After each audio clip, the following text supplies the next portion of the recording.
Lick number 45 is called Some Subs and Diminish, Please. And this lick uses some of the chord substitutions we've talked about and some diminished ideas for a minor 2/5.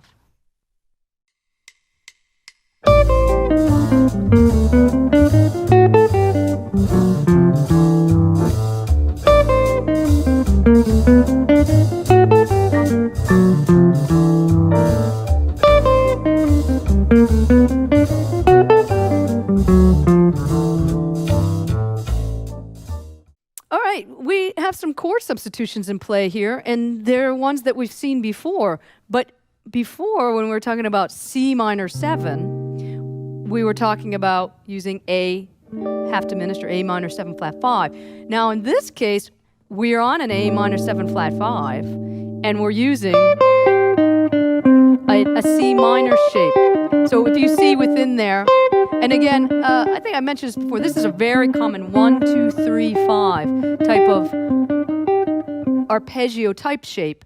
So that's a good one. So if I'm thinking of this as here's a C minor triad, 1, 2, flat 3, 5. So, but I'm coming down here. So to me, that's a really strong sounding C minor 7 sound happening over the A half diminished. And you know, the other side, again, as I've always saying, chord voicings and melodic lines are inseparable. If you look at that, if I were to play that as a chord shape, if A was in the bottom of that, you'd call that chord A minor 7 flat 5 11 with the 11th on top.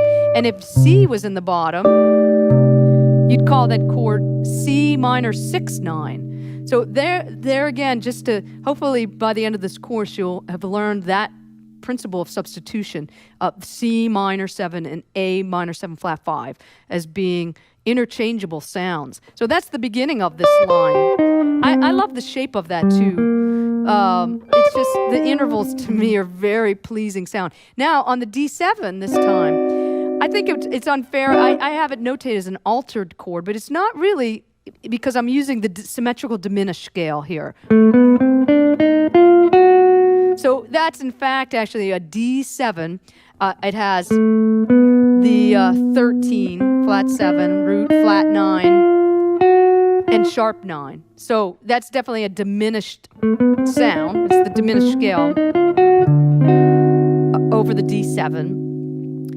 And a G minor 7 arpeggio. But I want to show you something, a bigger picture behind that. If I take away, there is this little approach tone here, which is again that's another little cell of a chromatic approach pattern that's used in a lot of situations. But if we look at the sum of this line, that's an E minor 7 flat 5. So that's the same relationship transposed, G minor 7 and E minor 7 flat 5.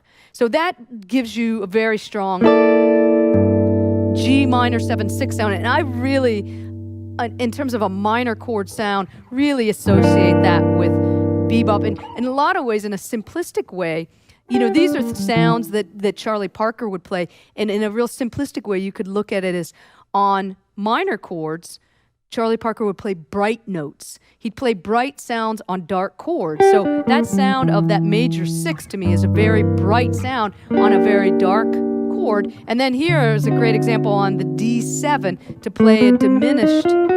These are all dark sounds, flat 9, sharp 9, on a dominant 7. And a dominant 7 typically is thought of as being a bright sound. So in a real simplistic way, I would say what Charlie Parker did to music was he added bright colors on dark chords and dark colors on bright chords, right? I'm digressing here, but this is the same relationship of C minor and A minor 7 flat 5, right? And if you do a little mathematics here, a little transposition, G minor and E half diminished. So that's what's underneath that sound. This E minor 7 flat 5 arpeggio, right? So let me slow this down for you. 1, 2, 3, and 4, and